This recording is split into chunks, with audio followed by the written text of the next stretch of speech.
My family excluded me from the Hawaii Christmas trip at my sister's request. So I kicked her and her husband out of my house where they lived rent-free and ignored my parents' phone calls. Now they are begging me. It was a warm evening in July when I drove up to my parents' house for summer break. After 3 years of college, these visits had fallen into a predictable pattern: Mom's overenthusiastic hugs, Dad's awkward pats on the back, and endless questions about my studies that never quite masked their disinterest. "Maya, honey," Mom called from the porch. "You're just in time for dinner. And guess who's coming over?" I didn't need to guess. Jennifer, my older sister, and her husband Tom had made it their habit to drop by whenever I was home, as if they needed to remind everyone of their success story. Sure enough, 2 hours later, we were all seated around the dining table. Mom had pulled out her special occasion tablecloth, the one with the delicate lace trim that only saw daylight when Jennifer visited. "So," Jennifer announced, setting down her fork with that theatrical flair she'd perfected over the years, "Tom and I have been thinking, we should all go to Hawaii for Christmas." Mom literally clapped her hands like an excited schoolgirl. "Oh, that would be wonderful." Dad beamed with pride. "What a fantastic idea, sweetheart." Then Jennifer turned to me, that familiar mocking smile playing on her lips. "Maya, do you think you can afford it? Or should Big Sister help you out?" I felt my cheeks burn but kept my voice steady. "I can manage my own expenses, thanks." "Are you sure?" Jennifer raised an eyebrow. "Because we're looking at about $3,000 per person for flights and hotel." I almost choked on my water. $3,000. That was more than all my savings combined, and I was only making minimum wage at my part-time jobs. But I'd rather eat ramen for the next 6 months than accept Jennifer's charity. "I said I'll manage," I repeated firmly. Jennifer shrugged and turned back to our parents. "Well, anyway, the restaurant is doing amazing. We just hired a new sous chef from Italy. Can you believe it? Authentic Italian cuisine right here in our town." "You're so entrepreneurial, dear," Mom gushed. "Maya, you should really take notes from your sister about business sense." "Yes, Maya," Jennifer chimed in. "Maybe you could even work for me someday." Sitting at that dinner table, watching my parents fawn over Jennifer's Hawaii plans, I felt like I was 10 again. Nothing had changed. The same eager nods from Mom, the same proud smile on Dad's face, the same feeling of being invisible. Jennifer was still their golden child, just as she'd been since we were kids. 5 years between us might as well have been 50 for all the difference it made in how our parents saw us. They never said it outright, but their actions spoke volumes. Jennifer was the one they believed in, the one they were sure would make something of herself. "Hey, remember when Jennifer won the school business competition in 10th grade? Dad would often reminisce. We knew right then she had that entrepreneurial spirit. The funny thing is they weren't cruel about it. They never deliberately hurt me or put me down. They just forgot I was there sometimes, like I was a background character in the Jennifer show. They'd remember to ask about my grades or if I needed anything, but their eyes would always drift back to Jennifer, waiting for her next achievement to celebrate. Thank God for Grandpa Joe. He lived in that big old house, the one with the wraparound porch and the creaky swing. He was the only one who seemed to have enough love for both of us. A successful businessman himself, he'd promised early on to pay for both our college educations. When Jennifer left for college, I was 13 at the time, I thought things would change. Finally, I'd get my chance to be the daughter in the spotlight. Boy, was I wrong. Jennifer just called. Mom would burst into my room, practically vibrating with excitement. "She's joined the debate team. We should drive up this weekend to see Jennifer. Dad would suggest a breakfast. We can take her some money for expenses." They'd spend hours on Skype with her, the laptop perched on the kitchen counter while they cooked dinner, Jennifer's voice filling our house even in her absence. Meanwhile, I'd slip out the back door and head to Grandpa's house. Those afternoons at Grandpa's became my sanctuary. We had our own little routine that felt more like home than my actual home ever did. We'd settle into his worn leather couch, a tub of mint chocolate chip ice cream between us, and watch old movies on his ancient TV. "You know what's great about Casablanca, Maya?" he'd say, pausing the movie. "It's not about the obvious hero. It's about the quiet one who does the right thing when nobody's watching." Other days, we'd order a pepperoni pizza, and he'd tell me stories about his own childhood while we played chess. He taught me how to fish too, taking me out on weekends to the lake behind his house. "The thing about fishing," he'd say as he helped me bait my hook, "is that the best fish aren't always the ones making the biggest splash. Sometimes it's the quiet ones, swimming deep, that turn out to be the most special." I'd sit there in his little fishing boat, watching the sunlight sparkle on the water, and feel like maybe, just maybe, I didn't need to be the favorite to be loved. Grandpa had a way of making me feel seen without making a big production out of it. "Want to watch Roman Holiday again?" he'd ask after a long day of fishing. "I bought those chocolate cookies you like." Those moments weren't grand or flashy like Jennifer's achievements. They were quiet, simple, and real. While my parents were driving across state lines to deliver spending money to Jennifer, I was learning how to play poker with Grandpa using M&M's chips. 5 years passed in a blur of family dinners and achievements, all Jennifer's of course. She graduated college with honors, landed a job at a prestigious firm, and started dating Tom, who my parents immediately declared was perfect for her. Meanwhile, I was preparing for my own college journey. The day I left for college, Grandpa hugged me tighter than he ever had before.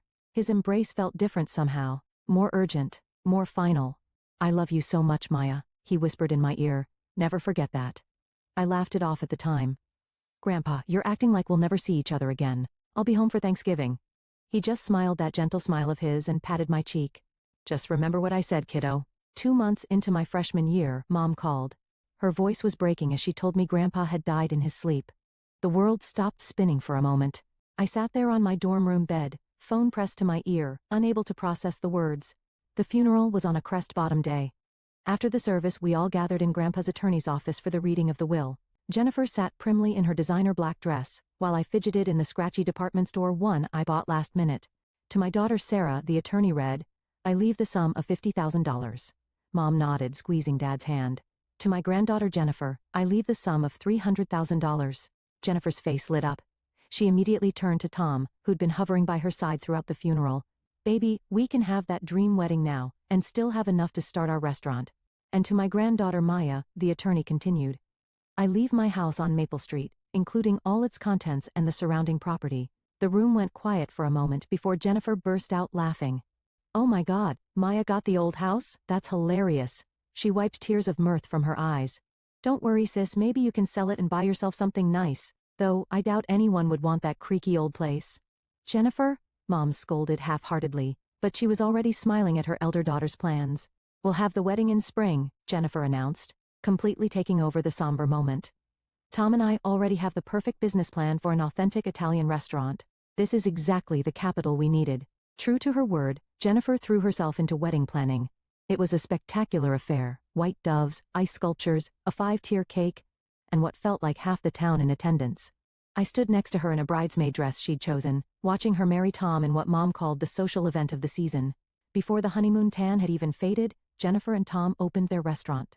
They called it Bella Vita, beautiful life.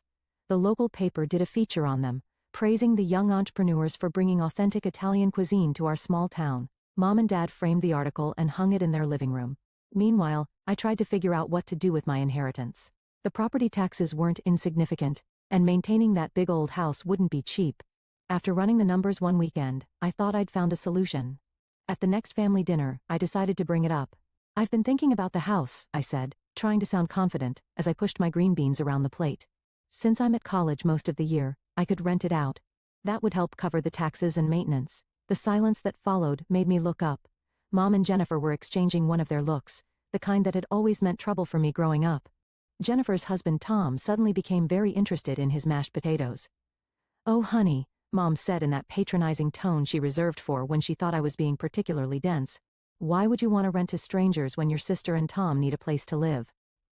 I blinked. "What?" Jennifer set down her wine glass with a delicate clink. "Well, it makes perfect sense, doesn't it? Tom and I could use the extra space, especially now that we're running the restaurant. And, obviously, you're not going to charge rent from your own sister. I mean, that would be ridiculous. Right, Mom? Of course it would." Mom agreed immediately. Family helps family. And just like that, they turned back to their previous conversation about the restaurant's new wine list. Dad nodded along, Jennifer gestured animatedly about some expensive Chianti she'd imported, and Tom finally looked up from his potatoes to join in. I sat there, fork suspended halfway to my mouth, as the reality of what had just happened sank in. I could protest, of course. I could point out that it was my house, my inheritance, my decision. I could remind them that Jennifer and Tom had just gotten a huge sum of money from Grandpa's will, while I got, well, apparently nothing now. But I knew it wouldn't make any difference. They'd look at me with that mixture of disappointment and annoyance they always did when I didn't go along with their plans. Mom would sigh and remind me about family loyalty. Jennifer would make subtle jabs about my selfishness for weeks. Dad would give me that look, the one that said I was making things difficult for no good reason. So I did what I'd always done. I swallowed my protests along with my now cold green beans and stayed quiet. The next weekend, Jennifer and Tom moved into my house. She sent me pictures of how they were updating the place. Grandpa's old leather chair replaced by some modern monstrosity. his beloved fishing photos taken down to make room for framed reviews of their restaurant. While I studied for midterms in my cramped dorm room, my sister and her husband lived rent-free in my house. Every time I came home for breaks, I had to ask permission to visit what was legally my own property. Let's get back to the present. After that summer dinner, I threw myself into work with renewed determination. Between morning shifts at the campus cafe and evening hours at the study library, I barely had time to breathe. But every time I felt like giving up, I'd think about Hawaii and push myself to pick up an extra shift. When Jennifer called in late November, I had the money ready. $3,000, nearly every penny I'd earned over the past few months. Send it today, she instructed. I need to finalize the bookings. I transferred the money immediately, my hands shaking with excitement as I clicked send on the banking app. That weekend, I treated myself to a new swimsuit. Nothing fancy, just a simple blue one-piece on sale. My friend Lisa let me borrow her good suitcase, the one with the wheels that actually worked. December 23rd arrived crisp and cold.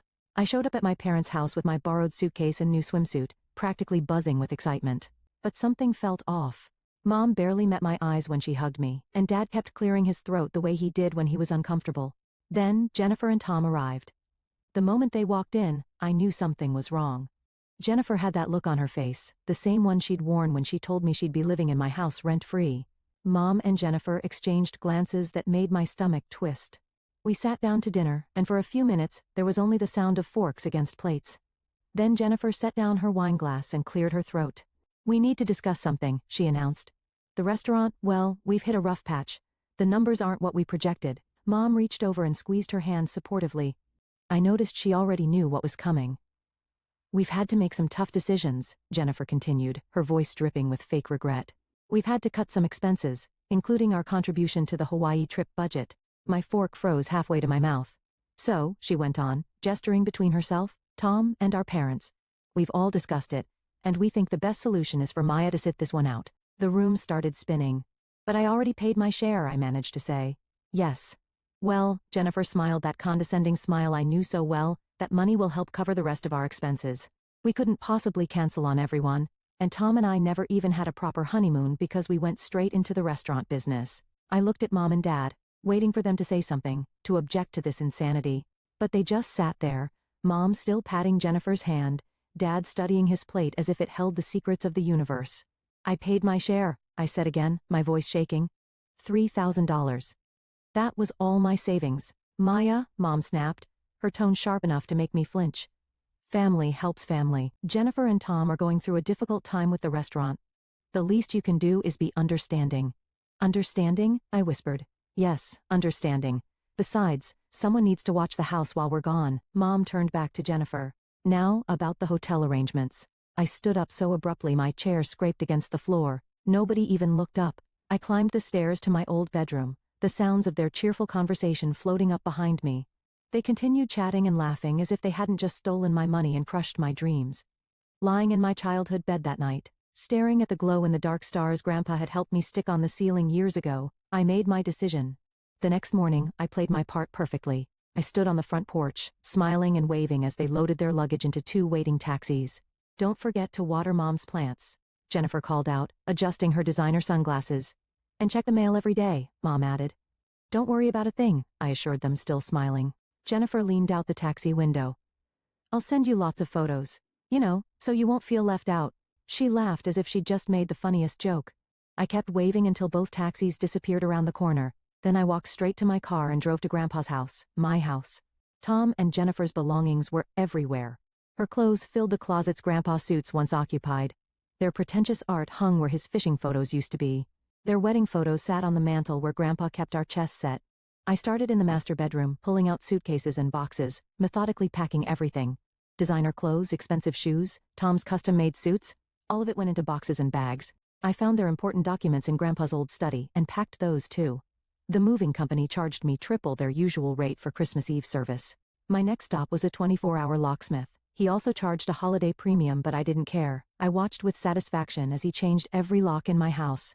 I drove back to campus, arriving just as my friends were starting their orphan Christmas celebration, our nickname for the holiday party we threw for students who couldn't or didn't want to go home. Maya! Lisa exclaimed when I walked in. I thought you'd be in Hawaii by now. Change of plans, I said, accepting the cup of hot chocolate she offered. But you know what? I think I'm exactly where I need to be. For a week my phone buzzed constantly with Jennifer's updates from Hawaii. Each notification felt like a deliberate jab to the ribs. Living our best life. Read the caption under a photo of Jennifer and Tom sipping cocktails on the beach.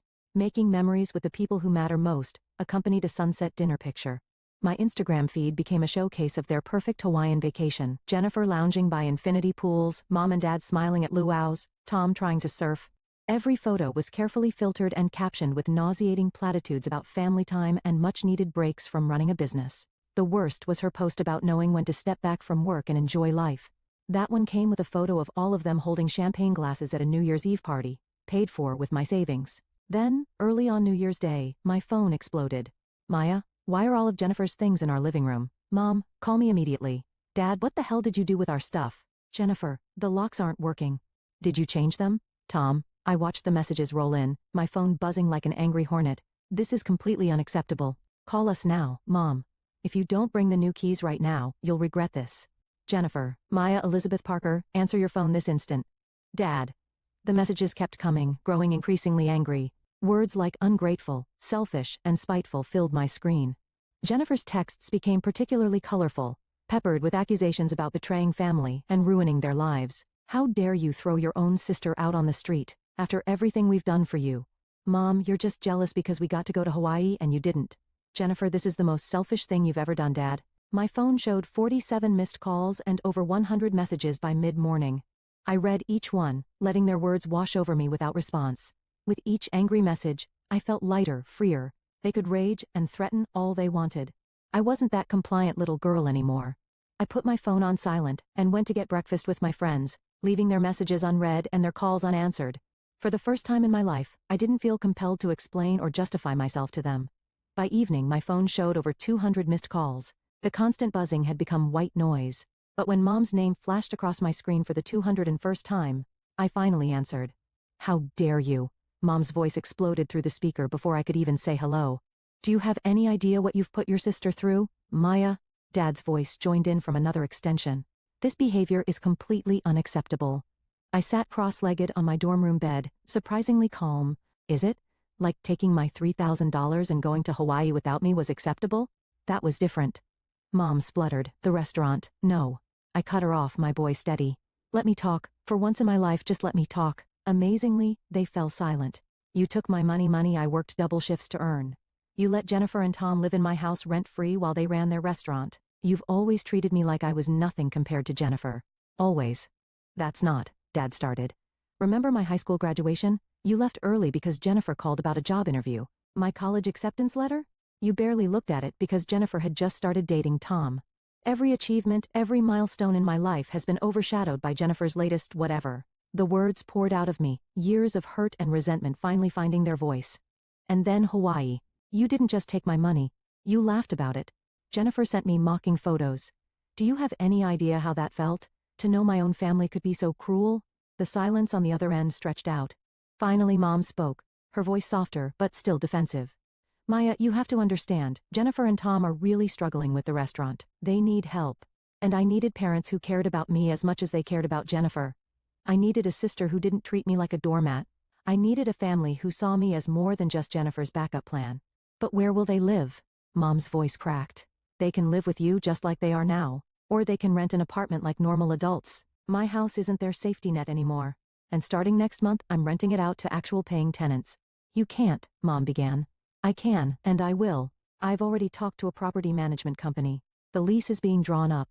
I hung up before they could respond. 30 minutes later, my phone lit up with messages from Jennifer. You vindictive witch. Read the first one. You've ruined everything. I hope you're happy now that you've destroyed our lives. Each message was nastier than the last, a stream of vitriol that would have devastated me a year ago. Now, I just turned off my phone and went to sleep. That was a year ago. I'm in my senior year now, and I haven't spoken to any of them since. Through the family grapevine, I hear things.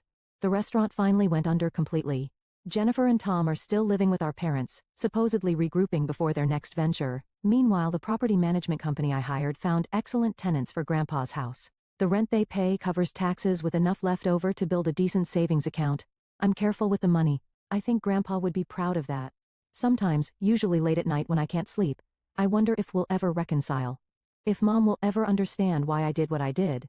If Jennifer will ever see me as an equal rather than a convenience. If Dad will ever stand up for me the way he always stood up for her. But then I remember that day in Hawaii when they were all drinking champagne with my money, and I realized something. I don't need their understanding anymore. I don't need their approval or their love or their acceptance. What I need, what I finally have, is my self-respect.